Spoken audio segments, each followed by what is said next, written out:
Hey, vinyl community and all my music loving friends, it's Mike, MGK Boston, back with another video. Just saw a couple of videos over the past week, a couple other vinyl community people putting out there just like a list of their most valuable records. When I started the channel, I guess it's coming up on almost 2 years ago, one of the first videos I did this high and low thing. I took six of my most valuable at the time and six of my least valuable. Again, least valuable only meaning dollar value, not that they weren't any good or unlistable. But as things change, like the stock market, it's volatile, it's up and down. So is the world of record collecting. So the valuation tool most people use, if you're not familiar with it, it's called Discogs. You can download the free app on your phone, on your computer, wherever, whatever device you choose. And it's a useful thing for a couple of reasons. It keeps track of what you have. So I know it sounds incredible to people that don't collect records, but sometimes you will inadvertently duplicate something you already have in your collection. So if you have this with you, it's on your phone, you're in a store, or it could be a different pressing, and it just looks completely different because the cover art's different. It might be an import versus the domestic wherever you live. So there's a number of reasons. Plus, another great reason to use Discogs is to actually see the current market value. So Discogs not only is a cataloging tool, it's a valuation tool. Buyers use it, sellers use it. I don't use it for those purposes. I just like to see what my records are worth. And again, like I said, it's a way to keep your inventory accurate because I routinely keep a reject pile where I'll take stuff to trade for store credit. Ebb and flow, if you will. So anyway, today, so the way Discogs works, basically, you catalog your record. So whatever album it is, Herb Albert, well, it's only worth 99 cents. It doesn't matter if it's in incredible condition. And you catalog the sleeve as poor to near mint or mint, and likewise with the actual vinyl itself. So you rate the record, so to speak. But what I'm going to do today, now that I've defined Discogs, I'm just going to show you 15 records, and it's based on the median value. So Discogs takes the low, the median, and the high based on what transactions have occurred through Discogs recently, and assigns that median value. So I think median's more realistic than telling you the high value, because the highest value rather, would be something really in mint condition that's barely seen a turntable or been out of the sleeve. And most of these records I'm showing today are pretty well used, so they would fall within the median category. So again, without further ado, I'm going to try to do these from least to the highest. I just went through this last night. I just looked really quick and made this list, again, looking at Discogs. So if you're a faithful viewer to my channel, which I hope you are, some of these may be repeat posts, but again, from the time I made that high-low video, again, almost 2 years ago, market conditions have changed, and some of these records I'm showing today weren't worth what they are today. So this would be one of those. And this is the Runaways. This is their self-titled debut from 1976. Of course, featuring Joan Jett and among others. Who else on this? Sandy West, Lita Ford. Lita Ford, of course, she went on to a pretty successful solo career in the 80s. But these gals were all teenagers at the time this came out. For some odd reason, the label chose to put their actual ages on the back here with their photos. But whatever, this is, again, it was 1976, it was a different time. So the median value on this, $41.49. Of course, they were on the Mercury label. And this is a gatefold sleeve, cool picture of the band on the inside. Of course, there's Joan Jett. She's still out on the road. She was part of this foursome this summer, I think, with Def Leppard, Poison, and I forget the fourth act. But the tour did pretty well. Friends of mine on Facebook, here and there and everywhere, were going to that show. And I think the Joan Jett was opening that four-band review that was out on the road this summer. So again, $41.49. This could be yours. It's the median value on the Runaways self-titled debut from 1976. This is the Byrds. This is, of course, Sweetheart of the Rodeo. Of course, core members Roger McGuinn and Chris Hillman. And of course, Graham, this is otherwise sometimes known in some circles as the Graham Parsons album, because he sat in on guitar on this one and really gave them a country sound on this, there's no doubt. They were heading toward a country rock sound on this when this came out in 1968. Median value on Discogs for this one is $41.92. Of course, anybody that knows the Byrds knows this album, but a couple of highlights on here. Life in Prison, You Ain't Going Nowhere, I'm a Pilgrim, You're Still on My Mind. It's all good, and it's Sweetheart of the Rodeo. That's the Byrds. All right. Moving ahead a couple decades. This is College Radio Favorites. That's the Violent Femmes. This was released in 1984. Median value on this currently is $45 even, no cents. And there they are on the back. I'm not sure if they were from Milwaukee, Wisconsin. I may be wrong on that. But anyway, this was a really huge album. I remember my freshman year in university when I was still living in Canada in 1987.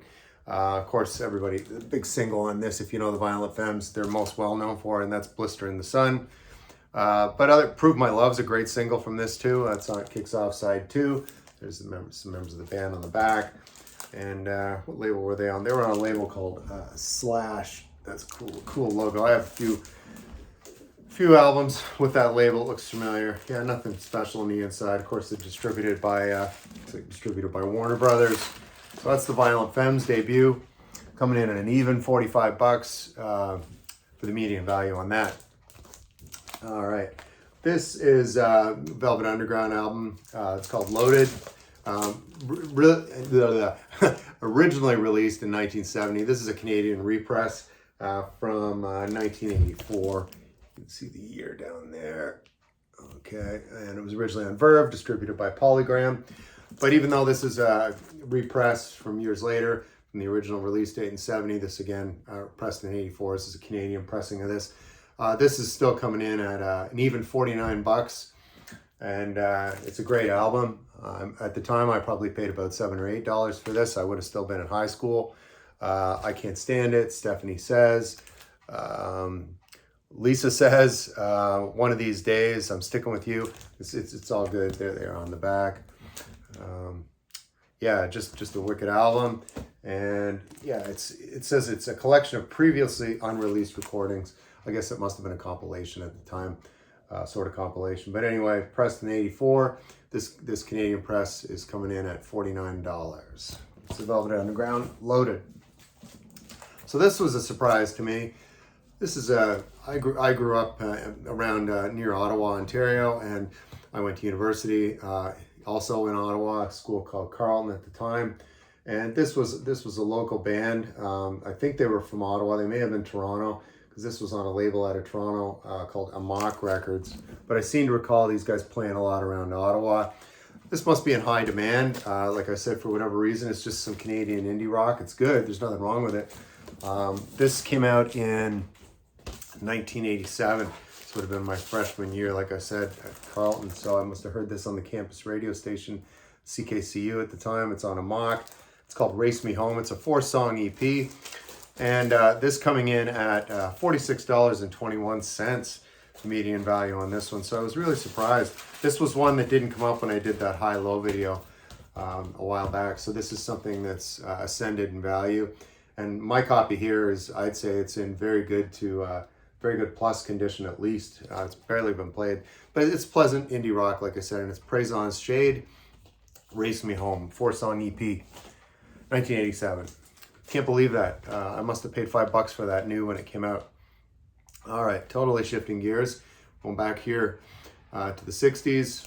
This is 1966, and it's Bob Dylan's Blonde on Blonde. This is a double LP set. Let's see, the sleeve looks a little banged up, but the record itself is in excellent shape. There's just some excellent pictures on the inside of Bob there, doing his thing. And like I said, it's a double LP set. Nothing special on the inside. Just see he was on Columbia. So I've of course replaced these inner sleeves, but this was from a collection I acquired about 2 years ago. The median value on this on Discogs right now is $43.99. Now, would I get that for this copy? Probably not, because the previous owner, there's some writing here, and the sleeves in less than desirable condition. But still, the records themselves, if I was to sell it on Discogs, I would rate the vinyl itself as in probably very good condition. Play really well. It's just that the jacket's seen better days. And it's Bob Dylan, Blonde on Blonde. And yeah, again, the median value on that, $43.99. All right, and moving to a completely different place. I'm taking you right now. This is a metal band, and they were out of Toronto. This is Pile Driver, the Metal Inquisition. This I definitely I remember showing, because you can't forget that cover. It might have been your worst nightmare. It's borders on satirical, this, but it's pretty good music.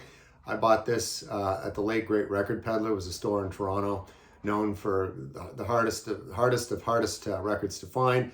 Metal alternative, that was their specialty. And I was in the store there one time. I was up, my grandparents lived in Toronto, and I would have been in high school, and I was visiting, and I was down there at Record Peddler on a Saturday, and this was playing, and I had to have it. And they were on a label called Cobra. I'm not sure if that was like a Canadian indie label at the time, distributed by A&M. You can see it's a Canadian press from Scarborough, Ontario. And this is the guy's shirt. If you ain't a metalhead, then you might as well be dead. What does that say at all? Him and his friend here. Some of the highlights on this: Metal Inquisition, of course, Sex with Satan, Pile Driver, title track. Metal Inquisition itself is good. So yeah, it's just some fun metal. I call it kind of thrashy, kind of in the school of well, Slayer kind of style, I guess. A little more mild than that. Cool logo there on the Cobra record label. So yeah, Pile Driver, it's the Metal Inquisition. Medium value on this one currently is $49.29. And I could probably get that for this, because this record's in incredible condition.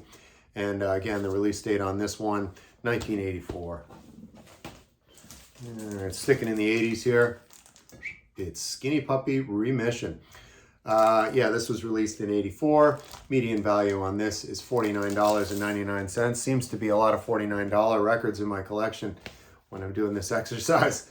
I'm gonna flip this around here. Of course, this is a 6-song EP. These guys were from Vancouver, industrial, think early to mid Ministry career. And you've got these guys fronted by frontman Kevin Key. It was only a three-piece. Some of the highlights again on this one: Smothered Hope and Solvents, another good, these were big club hits at the time in the alternative clubs.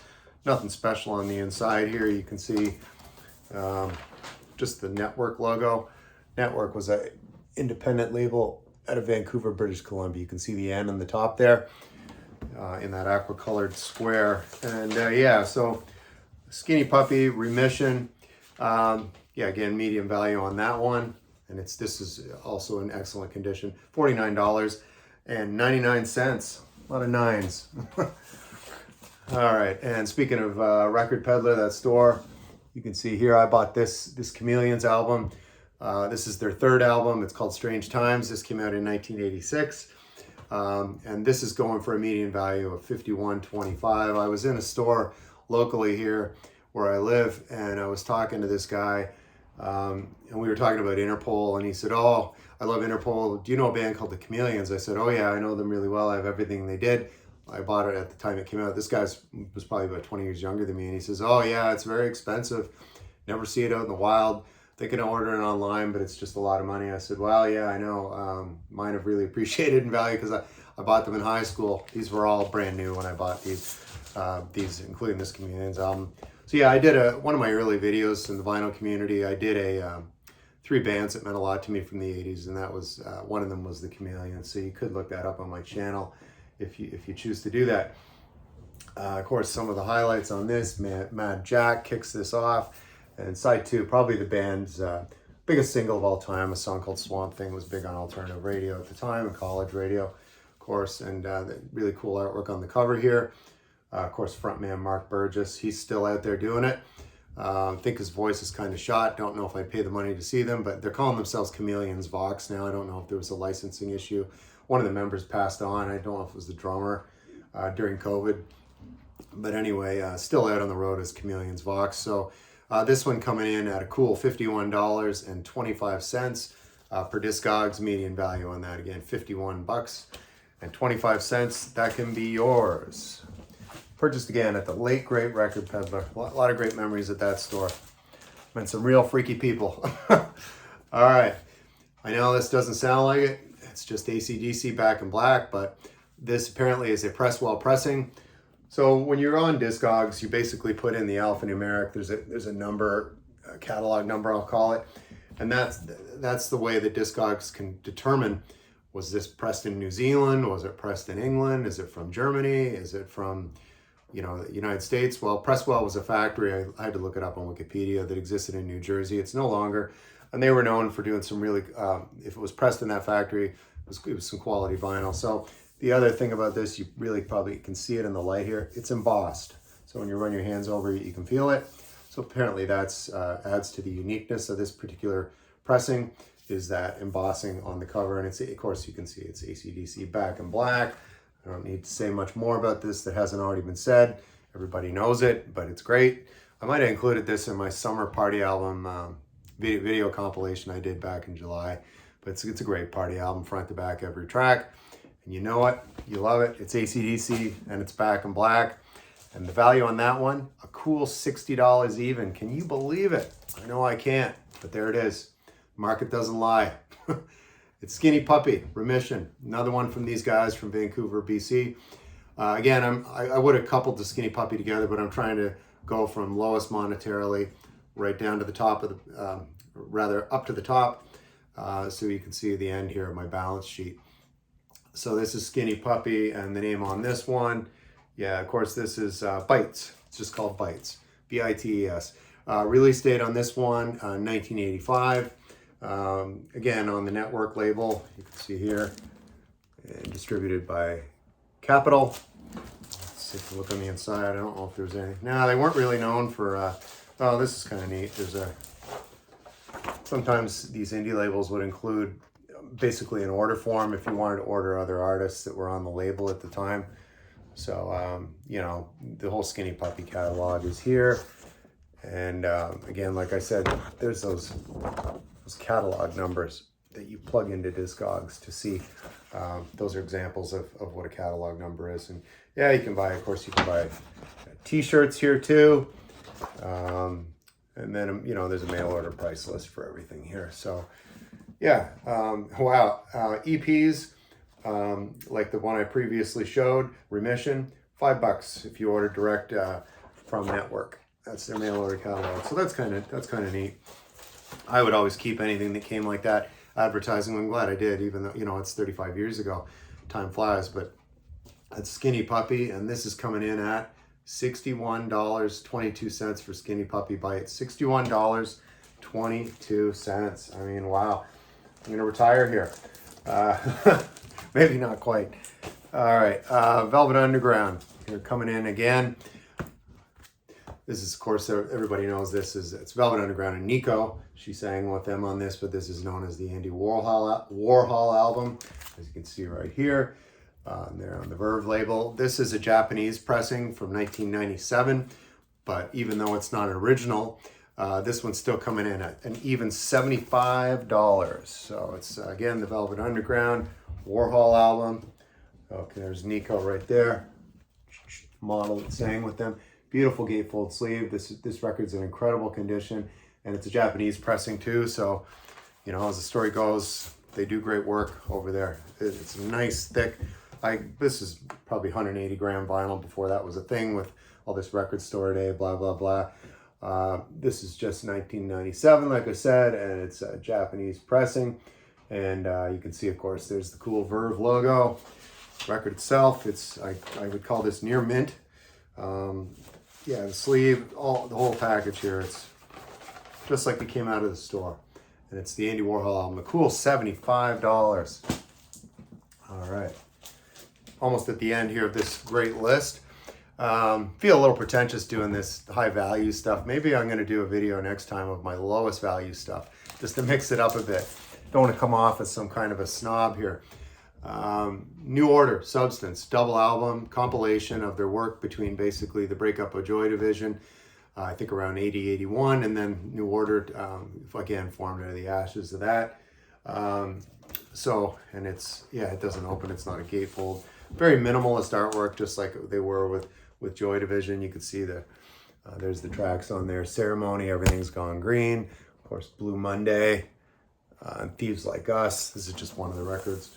And then, yeah, again, on the inside, 1987, just the name of this compilation, 1987 Substance rather. So I bought this that summer, and again, speaking about university, it was my freshman year. This got a lot of airplay in the dorm that year, parties and whatnot, but miraculously, no matter the party or whatever, how many beers in, I was always pretty conscious of taking care of my stuff. This is another one embossed when you run your fingers over it. So again, by some miracle, spinning the tunes in the dorm, I didn't wreck this. It's in the sleeve is a little worn, but the vinyl itself, incredible condition. And this is new order. The value on this one, and this is the median value, not the high value, $80 even for that. And I'm confident that I could get the median value because of the condition that's in, but I'm not selling. I like it too much. Jumping around here, everybody knows that watches this channel. I do like my jazz. This is the late great Kenny Burrell. Of course, he's a jazz guitar player. And this is a 5-piece quintet with Stanley Turrentine on tenor sax, of course, Kenny Burrell on guitar, Major Hawley on bass, Bill English on drums, and Ray Barretto on congas.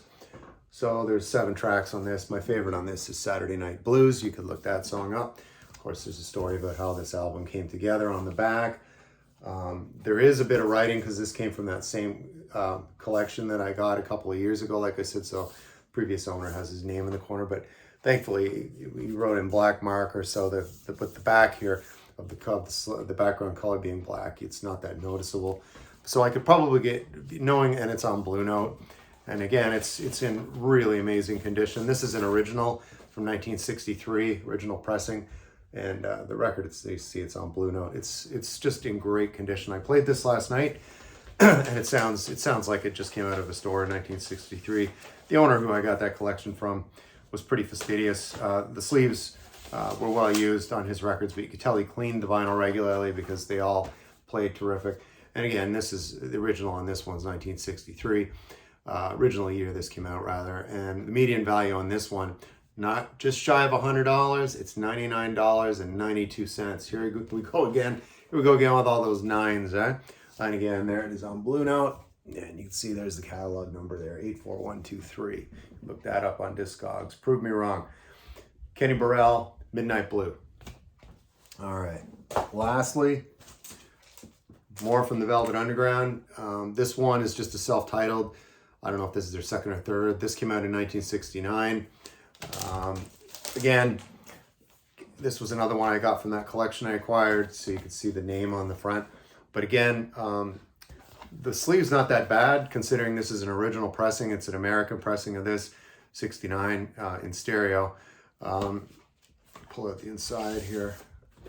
Still has the original sleeve on the inside. This is just a promo. Here's different artists that are on the MGM label. Of course, I don't know when they switched to Verve. This is on, again, on MGM. But the record itself, immaculate condition. Again, store-like, brand new store condition, despite the sleeve having wear and tear. But again, the record itself plays really great. Would I get the median value? Probably not, again, just because it's marked with that writing in the corner. And I know the gentleman I got that collection from, he did campus radio here at a college in the greater Boston area in the late 60s into the early 70s. So he would bring his own records into the studio and he would catalog them, but that's why he has his name on them. That's what he explained to me. But that's neither here nor there. So, but Velvet Underground people, if the record itself is in really great shape, I could probably get near the median. And that median value for this one, believe it or not, is a cool $200 even. And that's that. Of course, again, as I said, in stereo. Some of the highlights on this one, I mean, everybody knows this album that collects rock music anyway. Pale Blue Eyes, Candy Says, What's Going On, Beginning to See the Light. I mean, Lou Reed, he's just fantastic singer, I think. Melancholy, yes, but there's a place for it, and it's the Velvet Underground. Again, $200, the median value on this. And again, I think if I wanted to sell it, I could probably score close to that, but I'm not, because like I said before, it's not for sale. So that's the end of this video, folks. This, again, I just call this 15 of the most valuable cash-wise records that is in my collection. And hope you enjoyed this. I know some of those are repeat LPs that I've shown before, but they just fit the theme of this video again, 15 most valuable. So again, have a great week, everybody. We're wrapping up summer here. Labor Day's next weekend. Don't know what we're up to around the house here. If I'll have time to make a video, but I'll see you on the other side whenever that might be. Maybe I'll come up with a new thread idea. I still have that out there. There was a few people that dug into that. VC Policeman, Embryonic Robot, Vinyl Martini, maybe a couple more on my thread that I said spell where you're from, spell your state, spell your city, spell your country name. And oh yeah, the Down Under Tunage man down there, John, he made a video too. So anyway, yeah, thanks guys for doing those videos. And yeah, I'll see you next time.